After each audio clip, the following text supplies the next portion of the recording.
नमस्कार दोस्तों, स्वागत है आप सभी का आपके अपने प्यारे से ऑफिशियल यूट्यूब चैनल अपार एजुकेशन पर। एक बार फिर से हम करंट अफेयर्स के कुछ फ्रेश न्यू अपडेट अब लेकर के आपके सामने आए हैं। जैसा कि आपको पता होगा कि आज का जो दिन है वो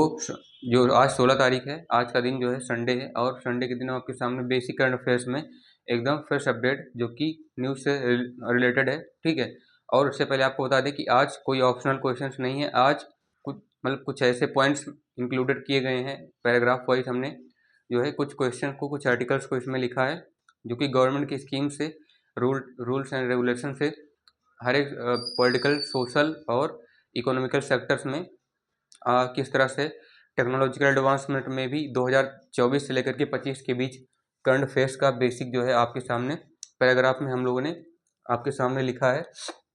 आपके सामने लाया है। देखिएगा आप लोग, बिना वीडियो को देखे हम लोग फिर से स्टार्ट करते हैं। 16 नवंबर है, संडे के दिन दैनिक समसामयिकी हम लोग मैंने आपको पहले भी बताया था कि जैसे क्वेश्चंस आप लोग करंट अफेयर्स पढ़ते हैं तो उसका हिस्ट्रिकल बैकग्राउंड भी कवर होना जरूरी है। अगर हिस्ट्रिकल बैकग्राउंड कवर नहीं होगा, मतलब उसके 6 महीने पहले की, 2 महीने पहले की या 1 साल पहले की घटना को अगर हम आज की घटना से, आज के रियल इवेंट से रिलेट करके देखेंगे तो पाएंगे कि पहले के क्वेश्चन से आज के क्वेश्चन कहीं ना कहीं उनका कनेक्शन है, कहीं ना कहीं वो संबंधित हैं, ठीक है। उन कहीं ना कहीं एक दूसरे से कनेक्ट करते हैं। तो इस तरह से घटनाएं बदलती रहती हैं, लेकिन हिस्ट्रिकल बैकग्राउंड के बारे में अगर हम लोग समझेंगे, अगर हम लोग को उसका ऐतिहासिक पता चलेगा, तभी आज के टाइम पे यानी प्रेजेंट सिनेरियो जो चल रहा है तो उसी से संबंधित चलता है और कुछ ही ना कुछ नए बदलाव होते रहते हैं। तो आइएगा देखते हैं। ISI मार्क मैंडेटरी, यानी पहला आपके सामने जो आर्टिकल बनाया है, मतलब ये आर्टिकल लिखा भी है 2024 से 25 के बीच में, 23 से 24, ठीक है, 1 साल की। उसके बाद 24 से 25 यानी कि 1-2 से लेकर के पूरा 23 से लेकर के 25 तक 2 साल के बीच की घटनाओं को ये कवर करता है। तो ISI mark mandatory for stainless steel and aluminium utensils, government ने अलाउ किया था कि ISI मार्क जो है, जो ISI चिन्ह बना होता है ना, स्टेनलेस स्टील और एल्यूमिनियम यूटेंसिल्स, मतलब स्टेनलेस स्टील वाले बर्तनों पर, ठीक, मतलब जो लोग जो स्टील के बर्तन नहीं हैं और जो एल्यूमिनियम के बर्तन हैं, ठीक है, मतलब स्टील से रहित, जो स्टील के मतलब स्टील से बनकर नहीं, मिलकर नहीं बने होते हैं, और जो एल्यूमिनियम वाले बर्तन होते हैं उन पर ISI मार्क होना ही चाहिए, ऐसा गवर्नमेंट ने बनाया है। किन किन पर? स्टील से मुक्त, यानी स्टील से न बनने वाले और एल्यूमिनियम वाले बर्तनों पर ISI मार्क होना चाहिए। आइएगा विस्तार से जानते हैं इसके बारे में। Government of India mandated that all stainless steel and aluminium steel confirm to the Bureau of Indian Standards BIS on July 5, 2024। हमने आपको बताया था 23 से 24 और 24 से 25, तो 1.5 साल पहले की घटना है, ठीक है। 2024 है, हाँ, 1 साल पहले की घटना है। तो भारत की गवर्नमेंट ने एक अलाउ किया है, मतलब ये बताया भी है कि कंपलसरी हो गया है, अनिवार्य ही है क्या करना, स्टेनलेस स्टील और एल्यूमिनियम यूटेंसिल्स, यानी कि स्टील से ना बनने वाले और एल्यूमिनियम वाले बर्तनों पर जो है Indian bureau of Indian standards यानी कि BIS 5 जुलाई 2024 को ये कन्फर्म किया गया था, ठीक है, कि ISI मार्क जो है होना चाहिए। This directive was issued under the quality control ordered by the Department of Promotion of Industry and Internal Trade, DPIIT। इसका full form department for promotion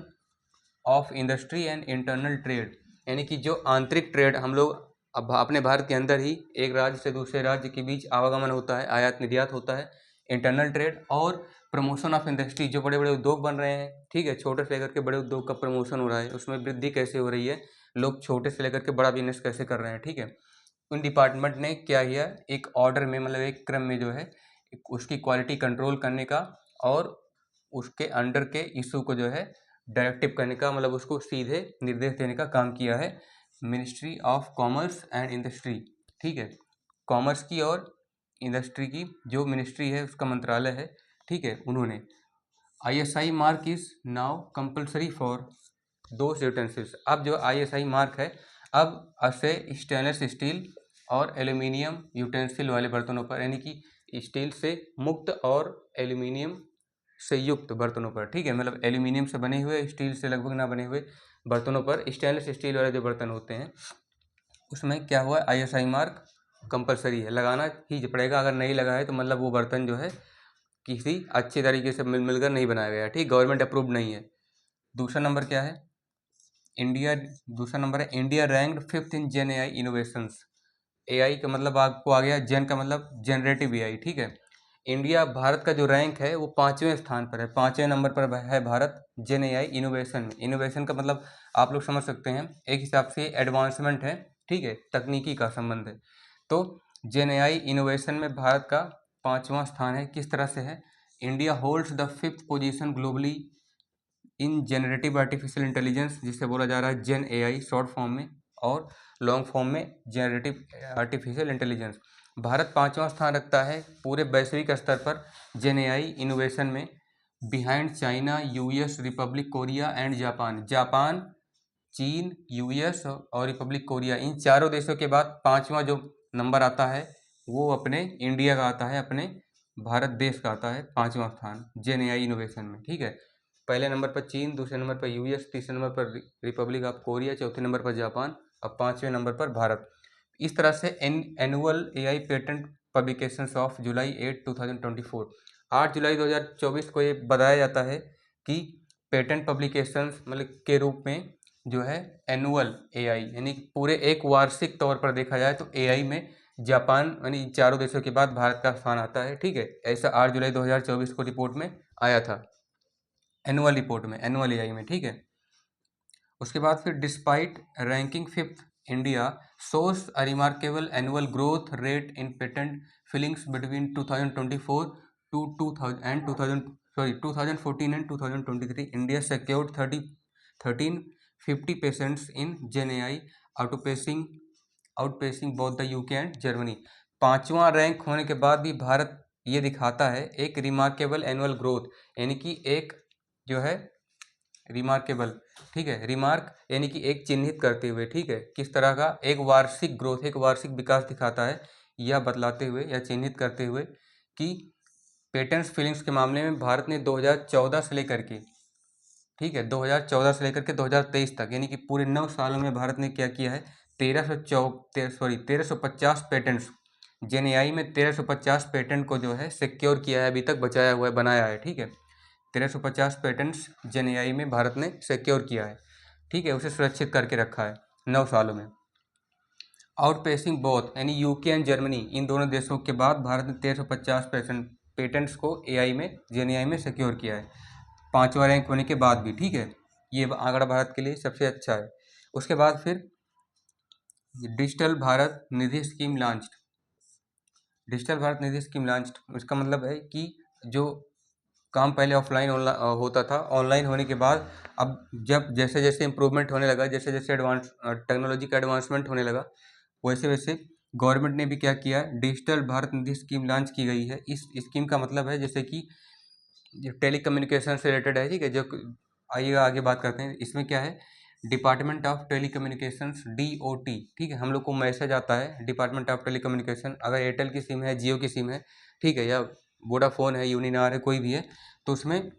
AIRDOT करके मैसेज आता है। तो department of telecommunications of India unveiled draft enhance internet connectivity across rural, remote, economically disadvantaged van area, urban area,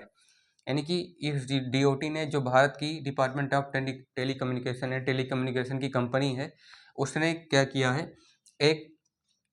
बढ़ाने के लिए क्या किया है, डिपार्टमेंट ऑफ, सॉरी दोस्तों एक लाइन मिस हो रहा था हम लोगों से बीच में, अनवील्ड ड्राफ्ट, ठीक है, रेगुलेशंस, यानी कि जो पहले की जो जो रेगुलेशंस, जो रूल्स एंड रेगुलेशन, जो नियम इस डिपार्टमेंट ऑफ टेली कम्युनिकेशंस ने बना दिए हैं, उस नियम के तहत जो है डिजिटल भारत निधि स्कीम जो है लॉन्च की गई थी, ठीक है। कब, 4 जुलाई 2024 को, पूरे लगभग 1.5 साल हो चुके हैं, ठीक है। तो 1.5 साल पहले इसने अनाउंसमेंट किया था, इसने जो है ये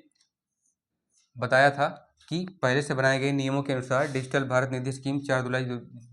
जुलाई 2024 को शुरू की गई, और इसका उद्देश्य क्या है, इट एम्स टू इन्हें, इसका उद्देश्य है इंटरनेट कनेक्टिविटी को इन्हेंस करना, बूस्ट करना, बढ़ाना, कहाँ पे, रूरल एरियाज, जहाँ पे ग्रामीण इलाके हैं, रूरल का मतलब ग्रामीण इलाके जहाँ पर घने जंगल हैं, जहाँ पर पर्वत मतलब पठार हैं, ठीक है, ढाली एरिया है, मैदानी क्षेत्र हैं, या फिर इतने घने होने के कारण जो है वहाँ पर इंटरनेट नहीं पहुँच जा पाता है। तो इसका मतलब डिपार्टमेंट ऑफ टेलीकम्युनिकेशंस की ओर से जो है digital Bharat Nidhi scheme launch की गई, जिसकी ओर से जो है बताया गया कि इसका जो उद्देश्य होगा डिजिटल भारत निधि स्कीम का, इंटरनेट कनेक्टिविटी को इन्हेंस करना, रूरल एरियाज़ में, रिमोट एरियाज़ में कहीं पे भी, और इकोनॉमिकली डिसएडवांटेज, ठीक है, मतलब इकोनॉमिकली भी, मतलब जहाँ पे आर्थिक रूप से भी हानि हो रही है, वहाँ ऐसे जो है शहरी इलाकों में भी इंटरनेट कनेक्टिविटी को बूस्ट किया जा सके, ऐसा डिजिटल भारत निधि स्कीम का जो है एम यानी इसका उद्देश्य बताया गया, ठीक है, डीओटी की तरफ से, डिपार्टमेंट ऑफ टेलीकम्युनिकेशन की तरफ से। फिर डीबीएन यानी कि department of telecommunications, sorry DBN का मतलब डिजिटल भारत निधि स्कीम, ये डिजिटल भारत निधि स्कीम जो है इसका इनिशिएटिव, इसका जो आधार है वो intends to reform the existing universal service obligation USOF funded by 5% telecom operations adjusted gross revenue AGR. यानी कि इसका पूरा पूरा कहने का मतलब है कि जो डिजिटल भारत निधि स्कीम का आधार है वो रिफॉर्म कर रहा है, मतलब इंटेंस टू रिफॉर्म, मतलब इसके सुधार के बारे में, सुधार के लिए अग्रसर होता है। कहाँ पे? यूनिवर्सल सर्विस, जब पूरे मतलब यूनिवर्स की बात, पूरे ऑल ओवर वर्ल्ड की बात होती है तो उसमें यूनिवर्सल सर्विस में, ठीक है, सेवा उसकी वर्ल्ड सेवा यानी कि वैश्विक स्तर पर जो सेवा में, उसमें सुधार के बारे में लेकर के ऑब्लिगेशन फंड जो पारित होता है उसका 5% जो है टेलीकॉम ऑपरेटर्स का एडजस्ट करता है, और उसका जो ग्रॉस रेवेन्यू होता है, क्या है, एडजस्टेड ग्रॉस रेवेन्यू एजीआर को मिला करके, ठीक है, 5% टेलीकॉम ऑपरेटर्स का जो है यूनिवर्सल स्तर पर नहीं, वैश्विक स्तर पर क्या करता है ये, उसके बारे में, यानी कि उसके सुधार के बारे में रिफॉर्म करता है, ठीक, मतलब सुधार के बारे में अग्रसर करता है। तो ये रहा आज का मतलब बेसिक जो है करंट अफेयर्स, जो 1 साल 1.5 पहले की घटनाओं से आधारित है, संबंधित है। अगर आप लोग इसका हिस्ट्रिकल बैकग्राउंड देखेंगे, हम लोगों ने पहले भी इस पर वीडियो बनाना स्टार्ट किया था, लेकिन बीच में कुछ थोड़ा सा प्रॉब्लम्स आने लगी, लेकिन अब जो है डेली करंट अफेयर्स में ऑप्शनल के साथ साथ आपका ये भी कवर होता रहेगा। हमने बीच में भी स्टार्ट किया था तो टाइम थोड़ा कम होने के कारण हम लोगों ने ऐसा, मतलब हम लोगों से नहीं हो पा रहा था, बट ये अब आपके सामने भी इंग्लिश वाला करंट अफेयर्स भी आपके सामने जो है रेगुलर यूट्यूब पर आता रहेगा। तो दोस्तों, अगर आपको वीडियो पसंद आई है तो दोस्तों इसे लाइक कीजिएगा, शेयर कीजिएगा अपने दोस्तों के साथ जितना ज़्यादा हो सके, और इसी के साथ आप लोग पढ़ते रहिए, मस्त रहिए। मिलते हैं अपने नेक्स्ट वीडियो में, तब तक के लिए धन्यवाद आपका।